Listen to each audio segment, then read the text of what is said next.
Today on Let Them Talk TV, we're going to look at how the Celtic peoples changed the English language.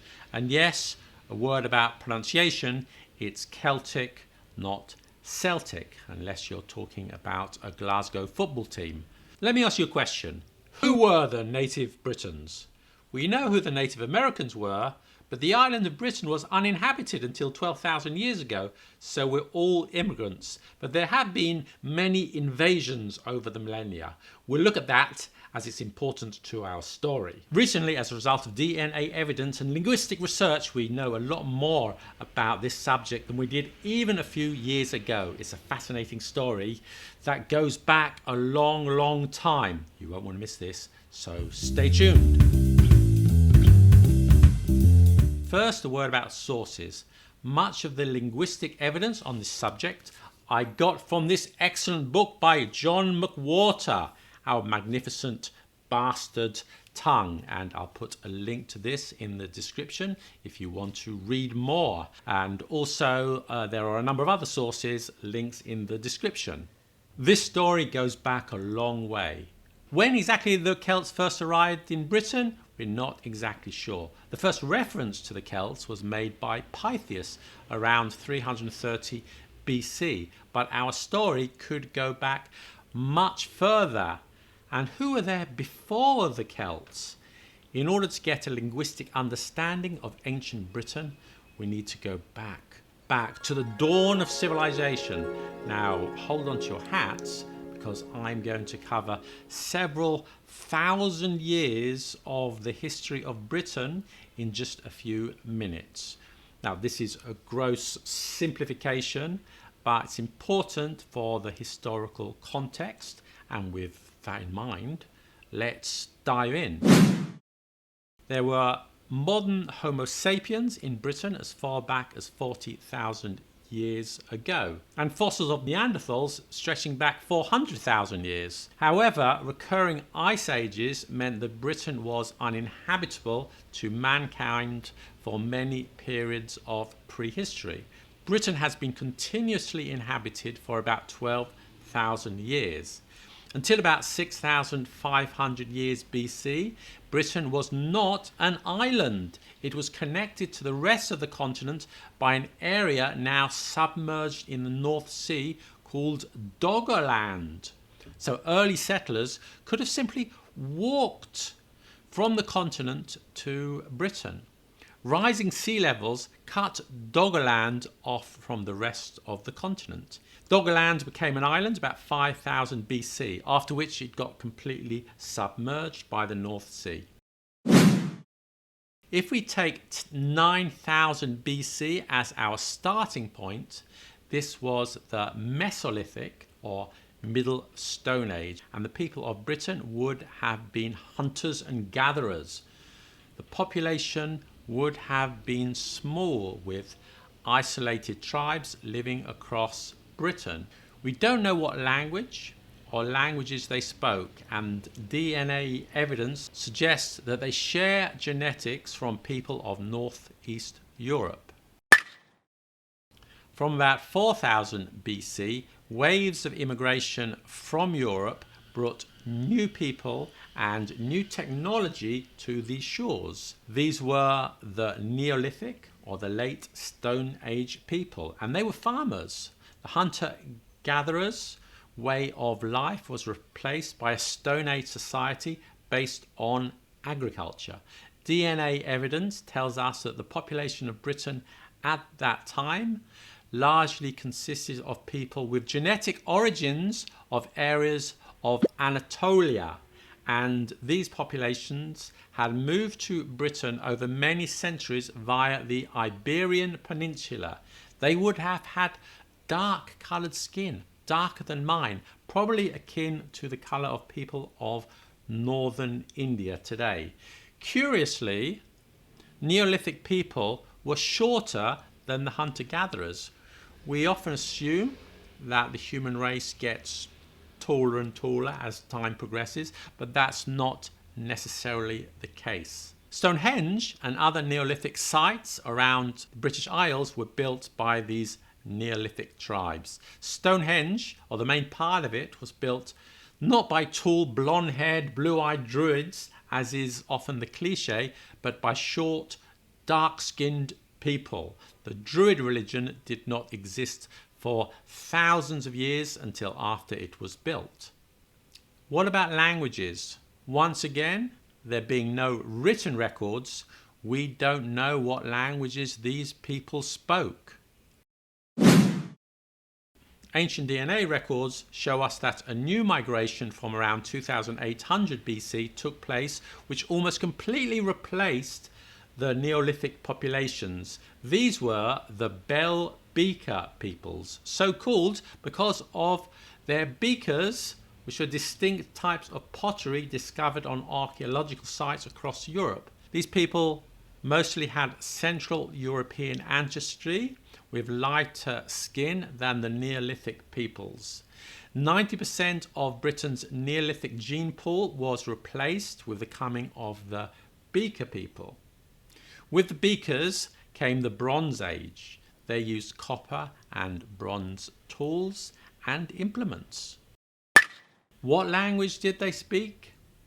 Once again, there are no written records. It's mostly conjecture. However, we do get some clues from the names of rivers and other natural features on the landscape.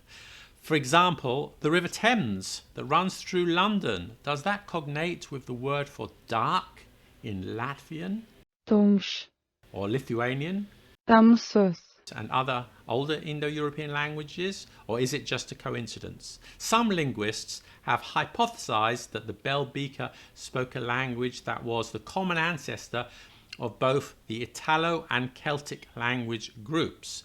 There is also a theory that they may have spoken an ancestor of Basque, a non-Indo-European language which was spoken far more widely than it is today. It has also been postulated that the Bell Beakers spoke an Indo-European language that is now extinct. And finally, perhaps they didn't speak one language. Bell Beaker tribes may have spoken different languages. We will never know for certain, but the DNA evidence gives us yet another clue.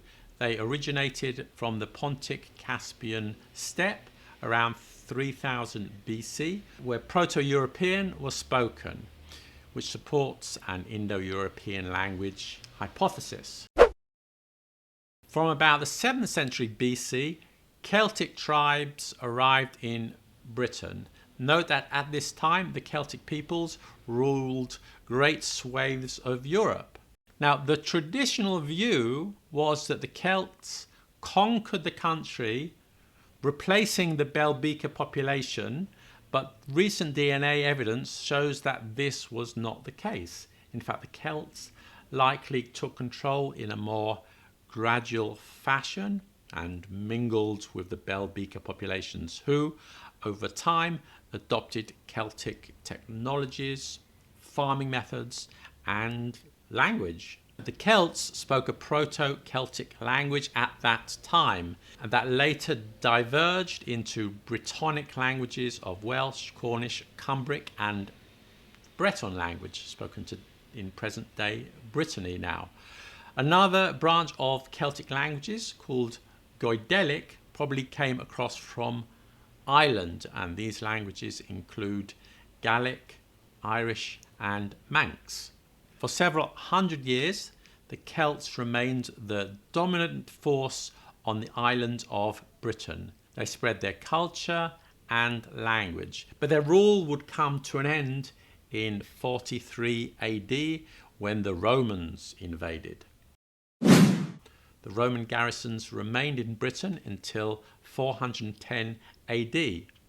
During the Roman era, in some parts of Britain, especially the south and east, a variety of Latin called British Latin was spoken. In the rest of Britain, they continued to speak a Celtic language. In other parts of Europe, which formed part of the Roman Empire, a language descended from Latin is spoken there until this day. Spanish, French, Portuguese, Catalan, Romanian, but not in Britain. The reason is that when the Romans left Britain, other invaders from Germanic tribes on the continent, the Angles, the Saxons, the Jutes, and the others, and sometime later the Vikings from Scandinavia, they came across, and English is descended from these languages. Most linguists believe that modern English is derived from Anglo-Saxon, but there is a minority opinion that argues that English is a Scandinavian language. For more on that, watch my outstanding video on how the Vikings influenced the English language. The Romans were in Britain for some 400 years, and it is estimated that around 800 words of Latin origin can be found in the Brittonic languages. Let's remind you, that's Welsh and Cornish.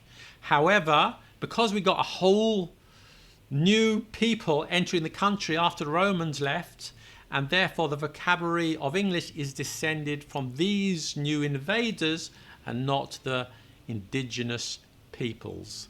Few words of Latin origin have been passed down and have been continuously used in Britain since Roman times. Probably the word cheese and street, not much more. The vast majority of Latin words that entered the English language came after the Romans left, especially after the Norman conquests of 1066. So what about the Anglo-Saxons? And what has this got to do with the Celts and the English language? Well, let me explain. The traditional view has been that when the Anglo-Saxon tribes arrived in Britain in the 5th century onwards, they swept across England and defeated or perhaps massacred the Celts who stood in their way. The Celts were pushed to the western fringes of England, to Wales, to Cornwall, and many took flight and crossed the sea to Brittany, where a Celtic language, Breton, is still spoken to this day. Although it's true that Celtic languages were marginalized, the story of the Celts being annihilated in the areas occupied by the Anglo-Saxons isn't borne out by the DNA evidence, because you would expect to find that to this day the DNA of people in Wales and Cornwall would differ from those parts of Anglo-Saxon England from where the Celts were driven out or killed. But it doesn't, not to any significant degree. This would imply a much more gradual change where the local Celtic populations mostly stayed put and assimilated to the culture and language of the invaders. This is very important when looking at the influence of Celtic on the English language, which will become apparent shortly. The traditional view holds that since the Celtic people were pushed away, they had zero impact on the English language except for a few place names, a few dialect words, and a very small number that entered the English language proper. In The Story of English by Robert McCrum et al., they say, the English language has been indifferent to the Celts and their influence. But this is incorrect. Let's have a look at this in more detail. Here are a few words of Celtic origin in English. The list is small, and even some on this list are disputed. And it's complicated further by the fact that the Anglo-Saxons had a number of Celtic words in their vocabularies that they brought over when they invaded Britain, words that they had assimilated through contact with Celtic tribes on the European mainland. And this includes words such as down. And yet more Celtic words came into English via Norman French, Anglo-Norman, which had quite a number of words of Gaulish origin. Gaulish was a Celtic language spoken in France. Ambassador, corps, and peace came from Gaulish via Anglo-Norman. Car was the name Gauls gave to their chariots. It is estimated there are about 500 Celtic words in modern French.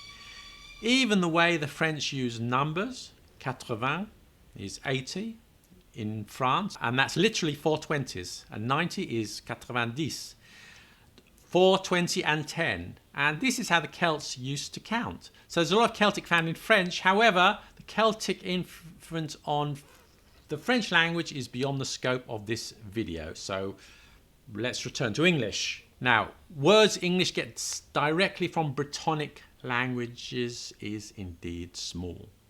Bard, as in a poet. Shakespeare is also known as the Bard of Stratford. It could come from Welsh, Gaelic or Cornish. The Welsh word is Barth. hog, meaning a pig. Crumpet, yes, those cakes here, a staple English food for many centuries, might come from the Welsh. Crempog. Iron is probably a Celtic word, possibly from Cornish. The Welsh word is Yarn. lawn, from Welsh. Llan. A few words English gets from Gaelic, from the contact with the people in Scotland. These include the word galore, which means a lot of something, usually used in the positive. For example, yes, in my cookie shop, we've got cookies galore. So it's used after the noun, and it's usually used in a positive way. Slogan comes from Gaelic slogan, meaning a battle cry. Pet from peata, a tame animal. Trousers, gob, which means the beak of an animal. Gob in English is an informal word for your mouth. Shut your gob, you may hear that expression. It's a bit rude. Or you might hear gobsmacked, which means extremely surprised. So, for example, when I found out that I smashed the world record, I was gobsmacked. And whiskey, Ushkabeha. that means water of life. Not much more, I'm afraid. A few more obscure and specialist words, and some other common words where the origin is disputed. A case of maybe they are, maybe they're not. And those words would include bin and brat and penguin. However, many place names across Britain are derived from Celtic, and this includes the names of 2/3 of Britain's rivers. The River Avon, Avon means river, so River Avon is in fact river. Derwent, Trent, Tees, Tyne. Although some river names, such as the Thames, may have predated the Celts, as we've already seen. Pen meant a hill, and that gives us Penrith, Penge, and Penistone. Yes, it's pronounced Penistone. If you see Coombe in a place name, it derives from Coombe, meaning valley, Ilfracombe, and several more. Now, if we look at the graph of the words of the origins of the English language, Celtic languages don't even make it onto the graph. Not even 1%. So it's over there somewhere in the other column. By the way, if you want to know why I consider these figures to be the most accurate, check out the marvelous video on the origins of English words here. Is that it? You look disappointed, but wait, I have some news. Yes, the Celts had a massive influence on English grammar, and when I say massive, I mean massive. You remember that I said that recent DNA evidence showed that the Celtic people mostly remained where they were throughout England and integrated with the Anglo-Saxon tribes, and we can assume that the conquered Celts would have adopted the language of the invaders. Perhaps they spoke Celtic at home, but the lingua franca for most of the country was English. What happens when you speak a foreign language, but you know it less well than your native language? You've probably experienced this, either yourself speaking a foreign language or hearing a non-native struggling to speak your language. They use grammar, syntax, speech patterns from their own language. So I'll give you an example. In French, if you want to say you're hungry, you say j'ai faim. Literally, I have hunger. But an English person says, I am hungry. I am hungry. When I started learning French, I'm sure I said many times, je suis femme, which means I am a woman. Another mistake English learners do is to pronounce the end of the word. So it's faim, hunger, not femme, woman. Other less embarrassing but equally confusing to a native French speaker is when an English speaker says, j'ai allé, I have gone. No, the French don't say like that. They say, je suis allé, I am gone. So you see where I'm getting with this, don't you? The constant use of incorrect grammar by the Celts over time seeped into the way we spoke English. Now let's see how. The meaningless do. Now if English is not your first language, then perhaps you've noticed that there is a strange thing about do. Did you see the panda bear at the zoo? Why do we say it like that? Why don't we say, saw you the panda bear? That's how most other European languages do it. You put the main verb in the past tense, but that's not how we do it in English. Do you like strawberries? What is it with this do? Why can't we just say, like you strawberries? Isn't that easier? Isn't that more logical? In negatives too, I don't believe you. Why don't we just say, I believe you not? This is what John McWhorter calls the meaningless do. Why is it there? Do doesn't do anything. Strange, and yet it's there all the time. Now, McWhorter and other linguists have studied hundreds of other languages, and they find nothing similar in any other language except one. Have you guessed it, Sherlock? Yes, that's right. It's our neighbour Welsh and its sister language Cornish. So I guess that makes two. Is it a coincidence? Well, it seems highly unlikely. McWhorter does mention that you'll sometimes find a do being used in other languages, such as in some German dialects, Bavarian, for example. However, here the do has a function. I don't speak German, so I can't attest to it. That's what my research says. But let us know in the comments if you know more. In English, sometimes you have an inserted do, which does have a function. There you are, that's a good example of it. Let me give you another. I do hope that when you finish watching this, you'll watch some of my other groundbreaking videos. Yes, I do know the difference between mushy peas and guacamole.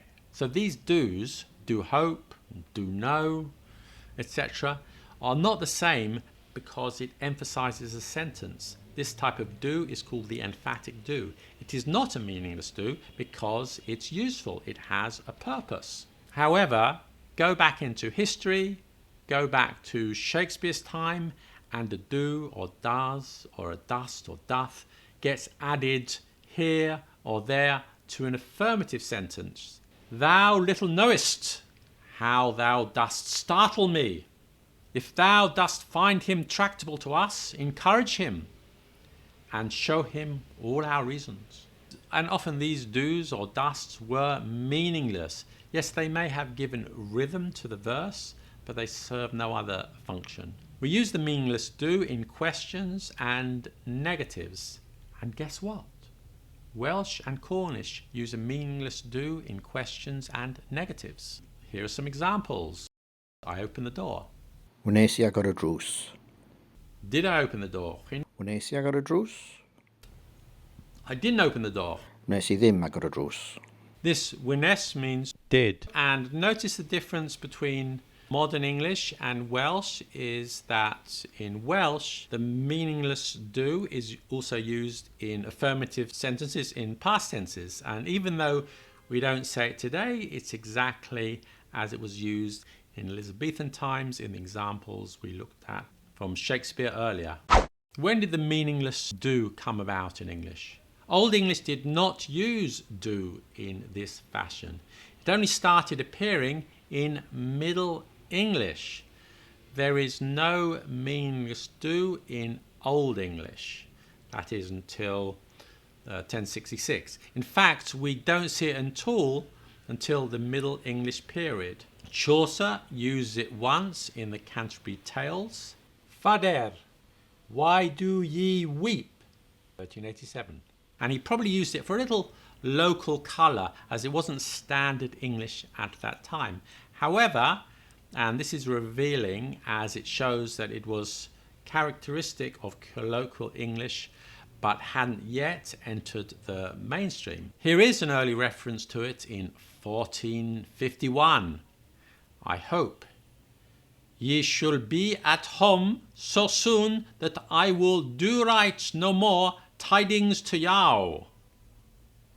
By the early 16th century, it was commonplace, as was noted by Palsgrave in 1530. I do is a verb much commonly used in our tongue to be put before other verbs, as it is all one to say, I do speak and I speak.